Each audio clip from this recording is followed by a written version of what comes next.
Hi, ladies and gentlemen. I'm joined by Jeff Berkowitz, and we are going to be talking about some of the major issues that have gone on this week. And Jeff, the major issue, as everyone should know in Chicago or even outside of Chicago, is that the Mayor Lori Lightfoot was defeated in her chance for a second term. Instead, we had Paul Vallas, who was one of two candidates who made it through, and Paul Vallas will be facing Brandon Johnson.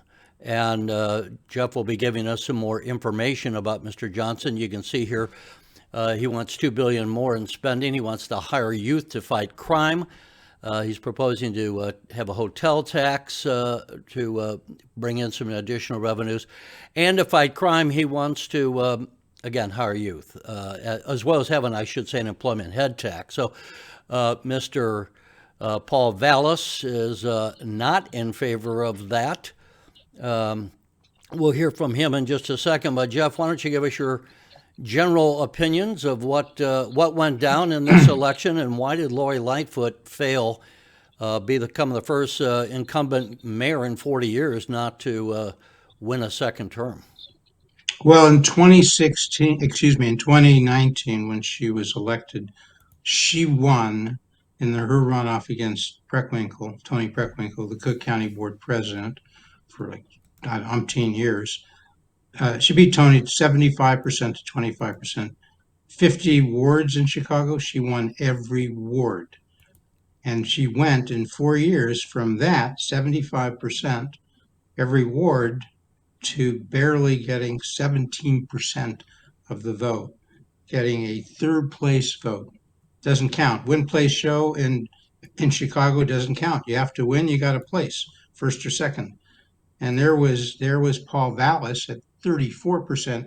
There was Brandon Johnson at 20%, the upstart upsetting for the second place finish, Lori Lightfoot, who was never really in contention for the first spot. And that's really the big story here.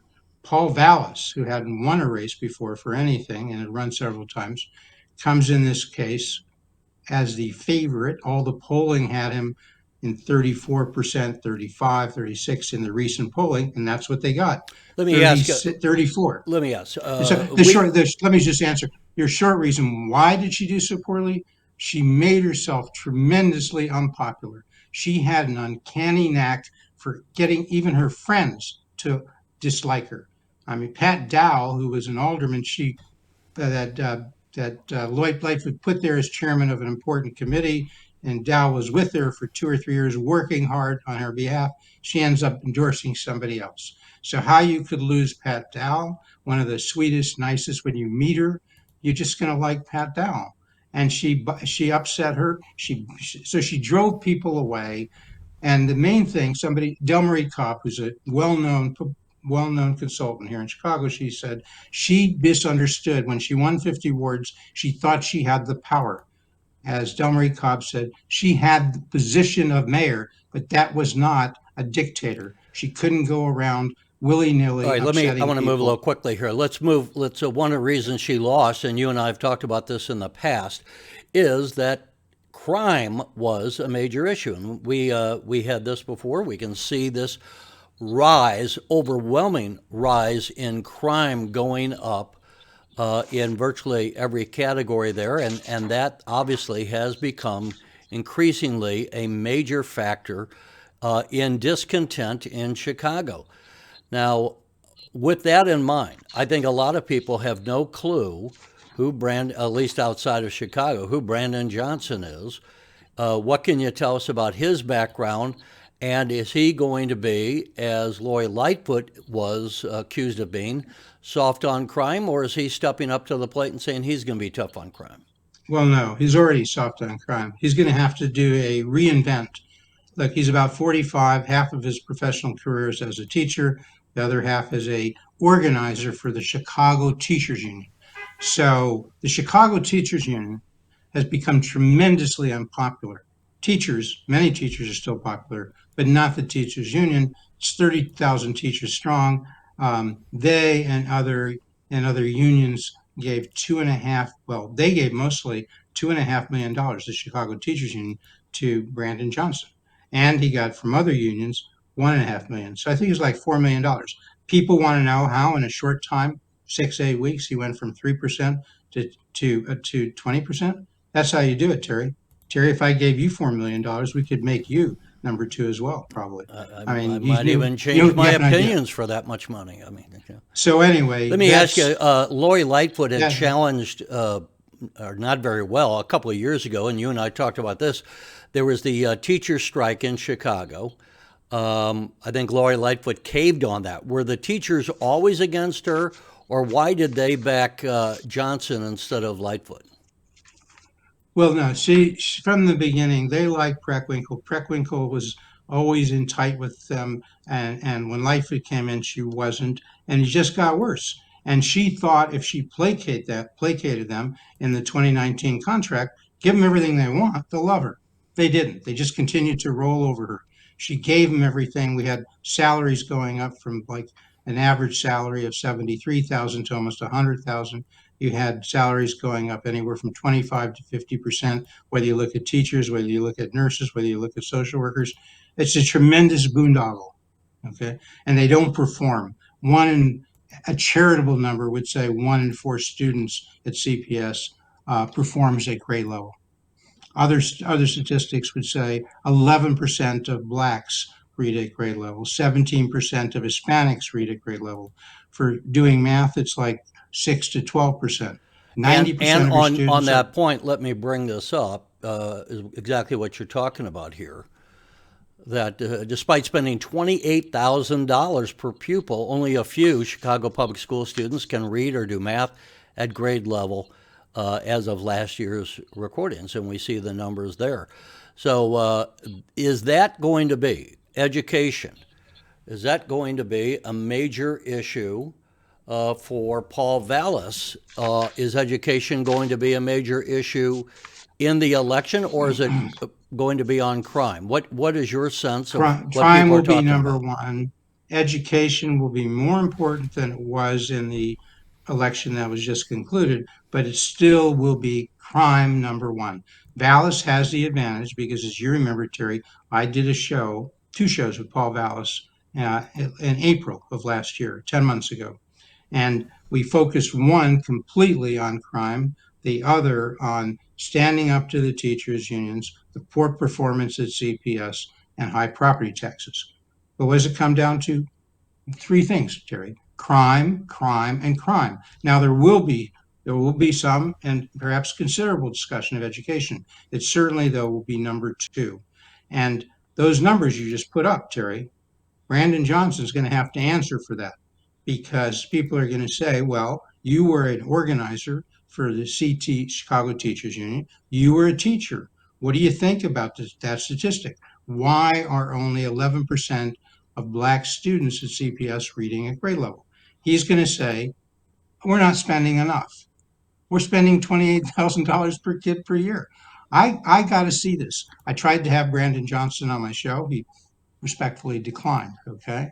We'll see if he comes back. But I got to see what the answer to that is. And I got to see when he says what he's going to do about crime. We know what Val's going to do about crime. He's been talking about it Paul for a year. Vallas ran Chicago public schools in the past, did he not?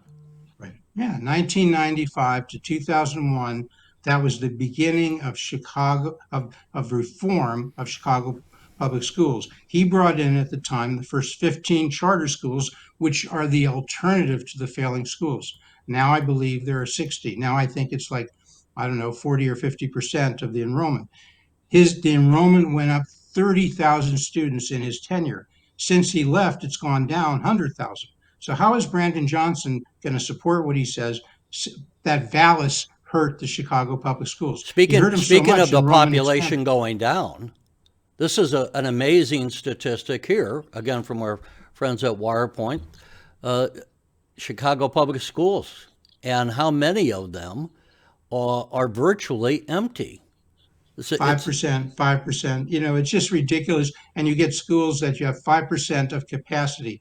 So you're supposed to have 900 students there, and you have like 35. How many are reading at grade level? Zero. You have 23 schools of the, I don't know, 500 or so schools in the Chicago public school system. 23 of them, Terry, don't have one student. They have zero students reading at grade level. I'm laughing, but it's not laughing matter. How can you defend that, Brandon? How can you say, well, you say we're not spending enough? Look at some of the parochial schools. They draw from the same set of kids, virtually next door. Some are going to the parochial school, some are going to CPS. You got some schools where they're all doing well. They're all not just graduating, but they're actually learning how to read. And here we go. CPS just 36% don't of have any traditional people public graduate. schools are half empty or worse. I mean, Right. so So no I wonder mean, you're spending as a city so much money on education because, my God, I mean, you're keeping all these schools open when you don't have much students. The it's capacity on criminal. Those students are not getting any kind of an education because you can't put resources into 34 students in a school that's set up. You have so many teachers, you have so many costs, and nobody's performing. It's criminal. You want to talk about crime? The way CPS is being run now is criminal. There's no other word for it, but that takes you back to crime. What are Brandon Johnson's views about crime? What's he going to do well, about what are carjacking? they? Is up Has he two come hundred out on percent. crime? Has he been asked about crime? We're gonna that's there's a lot of this is youth crime, so we're gonna hire them. We're gonna pay them not to commit crimes. Give me a break. There's not enough money in the world. They can always make more committing crime. Okay, and so that is it's Well, all we're and, all and for. let me bring up as an example here. You're talking about hire youth. We showed this before to remind people. Yeah, hire youth to fight crime. Then to pay for some of those monies, tax the hotels, uh, add an employment head tax, and that could be $5 a month per employee, $10 a month. I don't know what he's proposed. Let me air. Just remember, Terry. Just remember one famous axiom. Okay, when you tax something, you get less of it. That's right. When you tax employee heads, you'll have fewer employee heads, i.e., fewer employees. So, Mr. Johnson, how does that benefit low income people when employers hire fewer people? People Okay. said they tried to do this in St. Louis a number of years ago. And when you have companies in bad economies, and we may well be going into a recession this year. It's not like the strongest of economies. Chicago's already struggling. People trying to get back their businesses back in the saddle after coming out of COVID. If you had 100 employees and you're running a marginally profitable company, all of a sudden $5, these politicians often say $5 a month isn't much, $10 a month isn't much. But even at $5, that's going to be another $500 a month, $6,000 more dollars a year. This stuff adds up right away. It was After just, the just Terry, excuse me. You mentioned St. Louis. Here's a statistic you may not know. St. Louis is now, WirePoints recently did a study of the 75 largest cities and then rated them on their homicide rate. The number one, the worst in these 75 cities is New Orleans. Number two, second worst, St. Louis, okay? Tremendously high homicide rate. So where's Chicago? They're 13th. They're not worst on rate homicide rate because Chicago still has some areas that are relatively low in crime relative to the south side and the west side, but nothing to I brag will about. insert yesterday as we tape this on the 2nd of March. The Attorney General of the United States testified before the Senate Judiciary Committee. Senator Tom Cotton was reading off the numbers per 100,000 murdered, just as you're bringing up. And what Cotton was saying to the Attorney General, if we're going to use the standard you're using, Mr. Attorney General, to allow people to come into this country to escape violence, Cotton was saying, according to the statistics, we ought to have Americans in places like St. Louis, Chicago, and New Orleans fleeing to Central America where the crime rate, the murder rate is less. Well, Terry, just let Listen, me make go ahead. let me just cite. I want to play a clip Look at here the of 10. Look Vallas. at the 10 worst of the biggest cities in terms of their homicide rate. New Orleans number one, St. Louis number two, Baltimore three, Detroit four. These are the worst.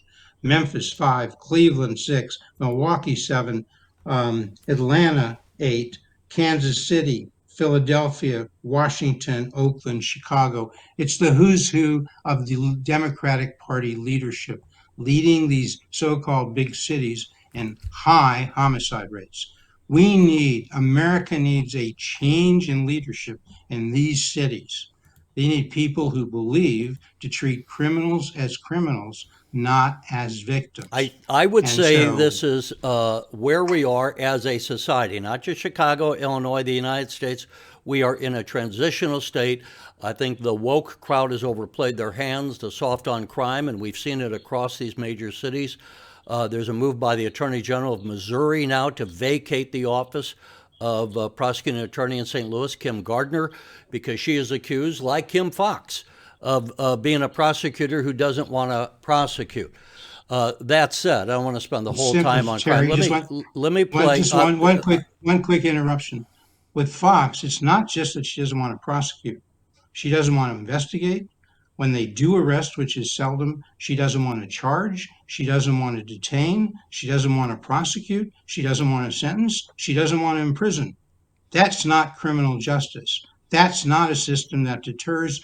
And it's that cabal of Tim Evans, the chief judge, Kim Foxx in Cook County, the And state's we'll have attorney, to find also in out if the Chicago. voters of Chicago are going to still be playing woke politics or if they're going to say, enough, we have to save the city, we have to get crime down, we're not going to build a strong financial base if everywhere in the city there is crime as we have seen it happening.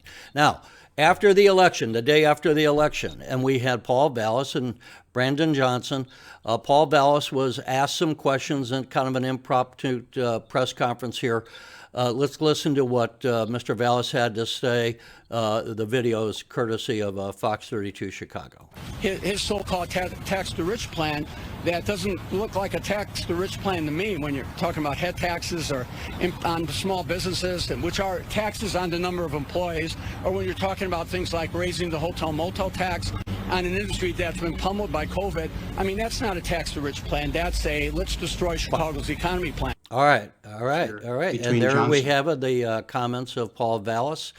So what do you say? He's saying that Brandon Johnson's going to be destroying the Chicago economy with the proposals he's having, and the idea that you can be soft on crime and end crime, I think Mr. Vallas is saying is a pipe dream. Well, this is what people want in a democracy, a choice, not an echo. There are sometimes we've had political races where people would say there's not a dime's worth of difference between these two. Nobody can say that in the choice between Brandon Johnson and Paul Vallas. You're going to have a choice on crime. Do you believe in prosecuting, in detaining, in arresting, in sentencing, and keeping people in jail when they're career criminals until their trial? Or do you believe in releasing and not prosecuting and not detaining and not arresting? So here's the question. All right, I don't want you to police? filibuster here. Here's the question. You had Paul Vallas, the number one vote getter. On the other hand, you had quite a number of other candidates who were people, those voters went for someone besides Paul Vallas. Will people coalesce around Vallas, or will they coalesce against Brandon Johnson? And if they do, then Brandon Johnson will be the next mayor of Chicago. What's your Well, thoughts? just start with this. Vallis won 34% of the vote. That's a lock. Those people are not wandering over to Brandon Johnson.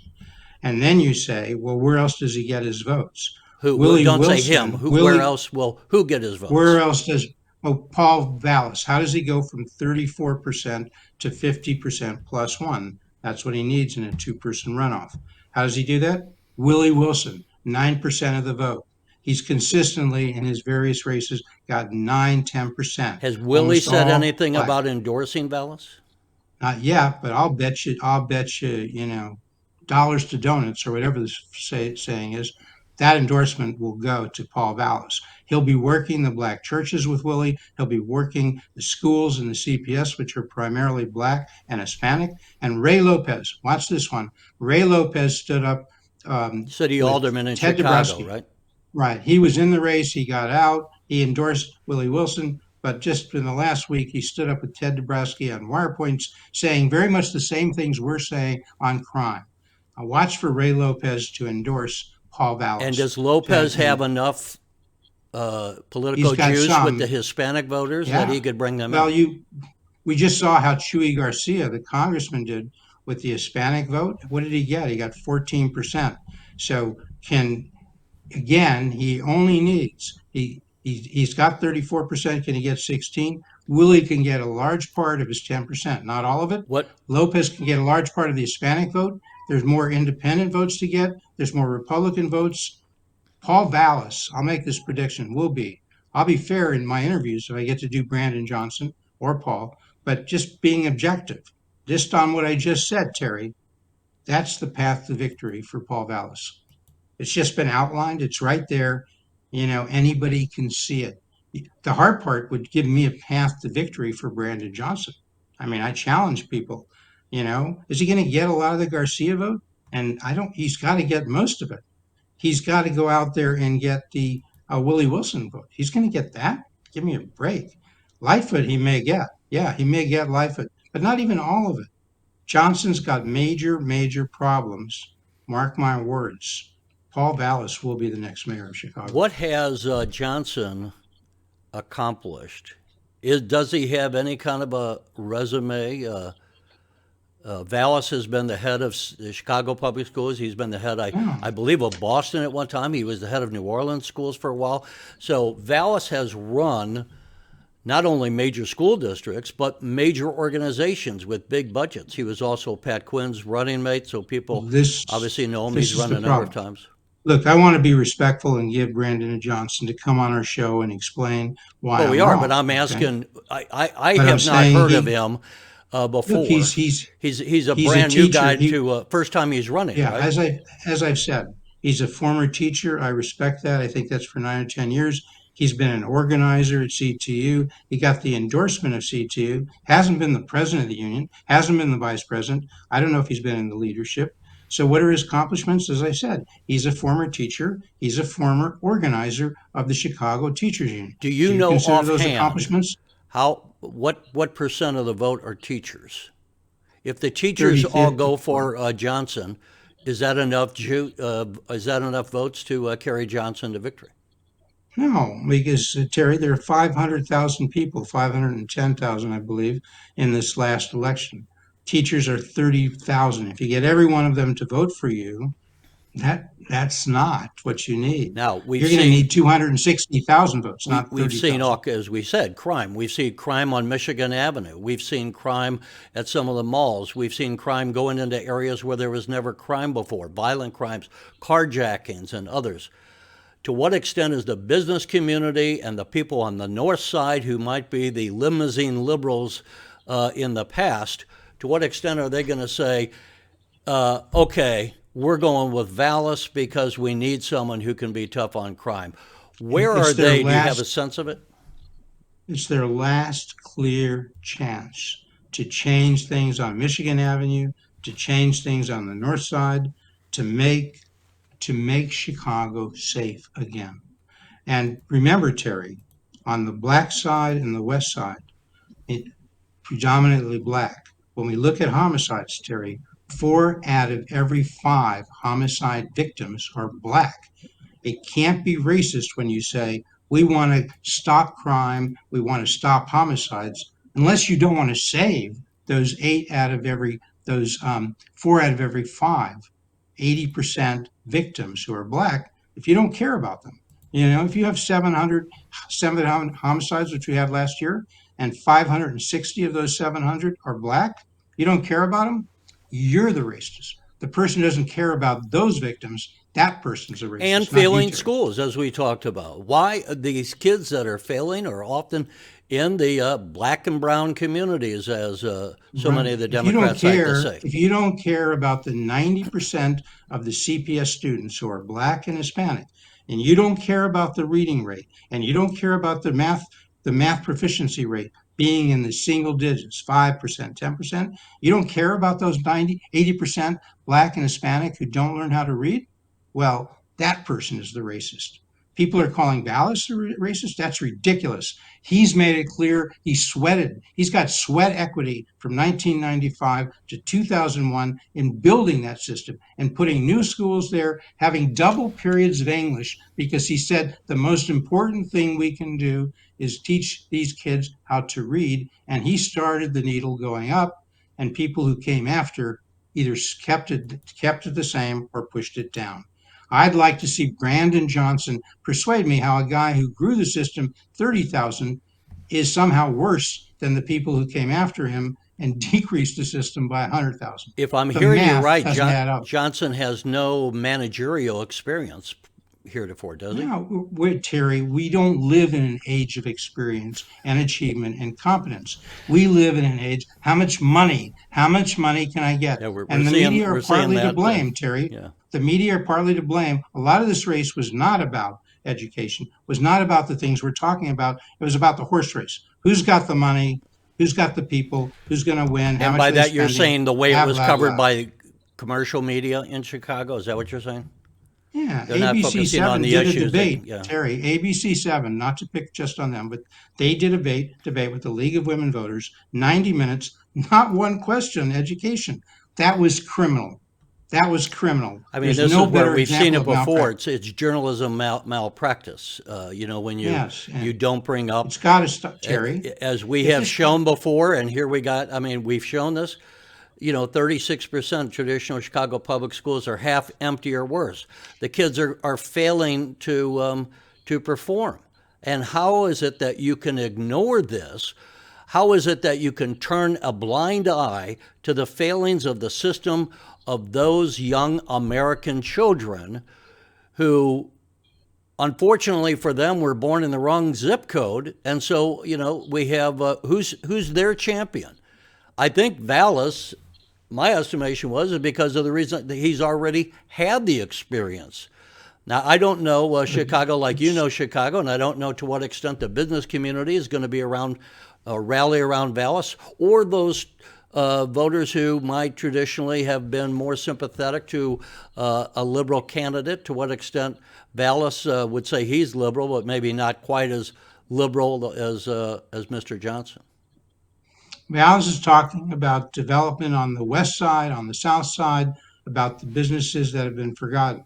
So Vallas is not taking any of these people for granted. He's not saying, oh, I'm going to rely on the fact that Democrats haven't done anything for you. Vallas will be out there pitching what he's going to do. He's going to be out there pitching a hand up, not a handout.